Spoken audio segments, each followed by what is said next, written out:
This is that table I've been working on. I let that citrus stripper sit there overnight. So it's been on there about 18 hours. And it seems to do a pretty good job. I like it. It doesn't have that high VOC smell to it that you get with a lot of strippers. And to the point that you just don't want to do any stripping. But I like these plastic paint strippers rather than the metal ones. This seems not to scratch the wood, so I always use these. And you know, they're easy to clean up too. And if you lose them, you don't really care. I think these are like $2 at Home Depot for 3 of them, but they'll have a beveled edge. And you know, some people dig in. You don't really want to do that because you're just going to add some scratches to your wood. I just lightly go over it and remove most of it, and then wipe everything down with mineral spirits, maybe a little bit of water to neutralize it, and let it dry, and then start sanding it. So another thing I did with the waste, you know, you got to do something with this stuff. What I do is I put it on a tray, just a paper or a styrofoam paper plate or styrofoam plate, and let it dry out, and then bag it up and throw it away so it won't catch fire. It comes off relatively painlessly. I try to go with the grain. I think this table has a couple layers of varnish or whatever has been used over the years. Probably been refinished a couple times in 50 years. I'm gonna go on the web tonight and see if I can find this company. It's called Mersman. I'm not sure if they're still in business. I know when I see stuff that for sale at estate sales or Craigslist, I've seen that name before.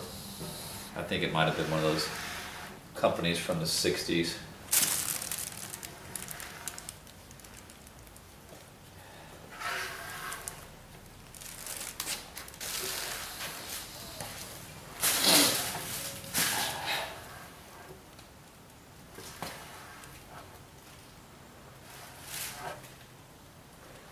Really gooey.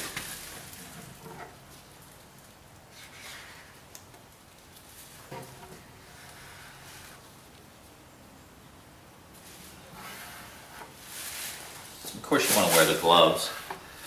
I don't have any smell. I don't think there's hardly any VOC left. I let the place air out whenever I'm doing this. Overnight, leave the windows open so you don't even build up of fumes or anything.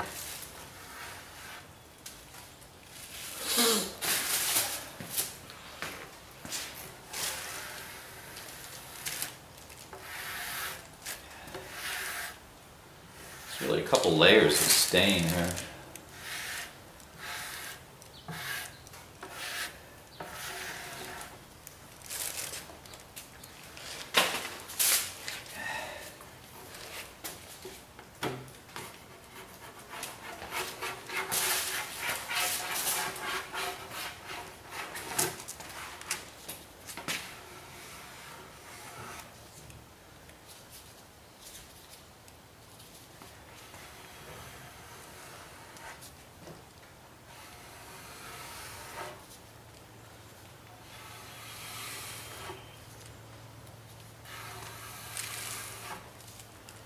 What I like about this stripper versus the other one I always make fun of, this one doesn't dry out.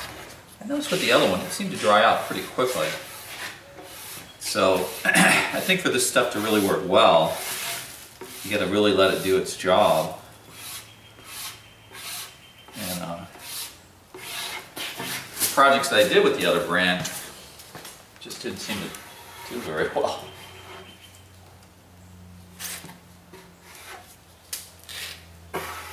I always save this plastic. I got a TV over the holidays. I always save that stuff, and I don't try to pack rat everything, but I knew I might run across a piece of furniture and need a drop cloth instead of going out and buy one.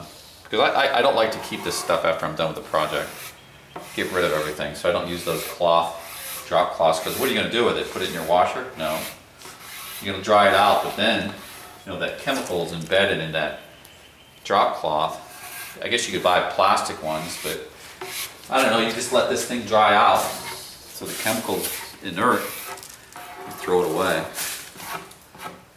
Same thing with the cardboard boxes. I got a Sony TV, so I'll just save that box and let's use it as a drop cloth. And just like try to use products twice instead of just throwing everything into the dump. You know, we buy a lot of stuff on Amazon, so those boxes I'll save 5 or 6 of them and then use them when I'm painting the fence or, you know, a piece of furniture, and try to keep the garage floor semi-clean. Not always successful, but that little stuff adds up when you're doing these projects. You don't want to go and just waste money, because if you're not going to sell it, you're going to put it in your house, it might be years before you recoup the money. This I'm going to keep.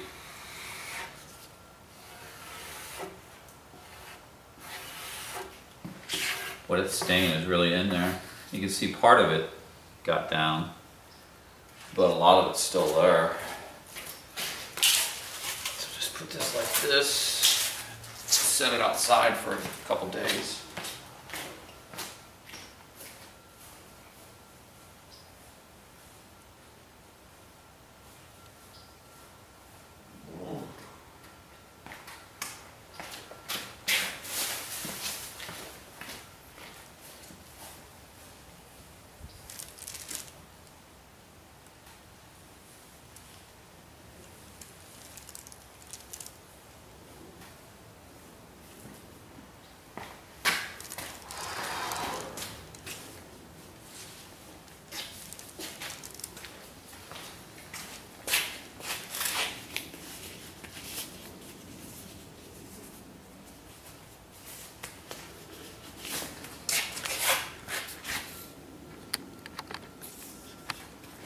Still has some, you can see where the stripper worked really well, the other where the stain really is embedded. Still can't figure out what color it was originally. Maybe it was a mahogany stain. So I'm going to hit it with the mineral spirits and then let it dry, and then take some sandpaper to it. Sometimes I think it's better just to strip it twice instead of sanding away, because you're going to wear it down, and maybe the stripper will take out that extra layer. And that's easier than generating all that sawdust. When I sand, I always take it out in the backyard. The neighbors probably don't like it, but I do it during the day when nobody's around.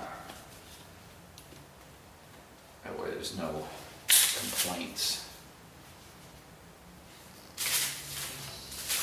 Clean these things up.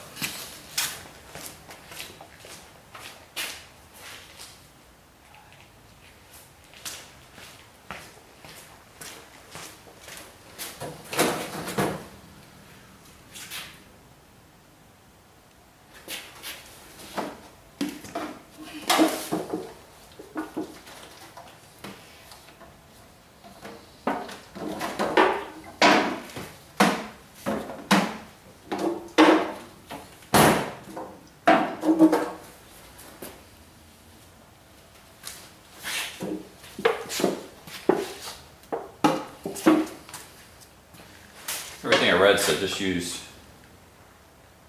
mineral spirits to neutralize the stripper, which makes sense.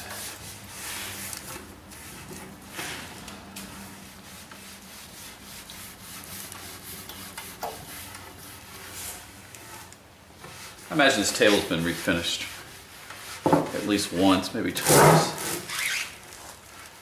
Might have been originally totally different color and somebody just stained it over the years. Of course, the legs look like their original stain, which is a mahogany. Which this wouldn't look bad, mahogany. Wouldn't match anything else in my house, but nothing matches anything else in my house. I think that's kind of nice, though, if you can get a little eclectic with some things and have them stand alone by themselves. You can appreciate if you buy everything the same, I think it gets boring. It's nice to have a, you know, dining room set from the same manufacturer, but I don't know if it's worth spending all that money.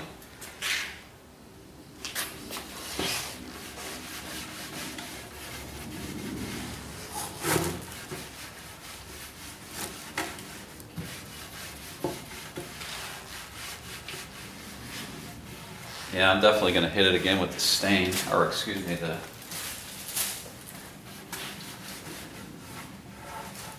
stripper.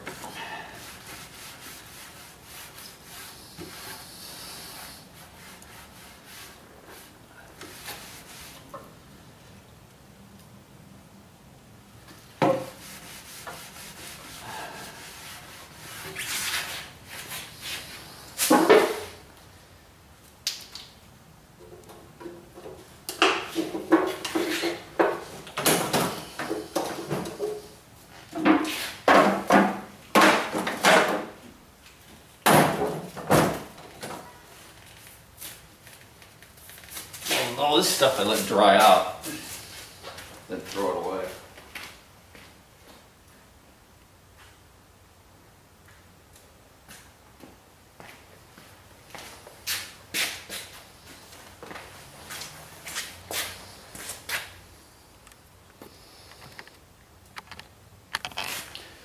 It's a nice table though. It's got nice grain to it underneath all that. I'm not sure. I think I'm still going to go with mahogany, or excuse me, walnut. I just got to figure out if I want to stain it or do I want to go with Danish oil. Just to try working with Danish oil. That's kind of like my incentive, but it's not so bad. Just hit it again in a couple hours, let it sit overnight. If that doesn't do it, then I'll just have to start sanding it down. Okay, that's it.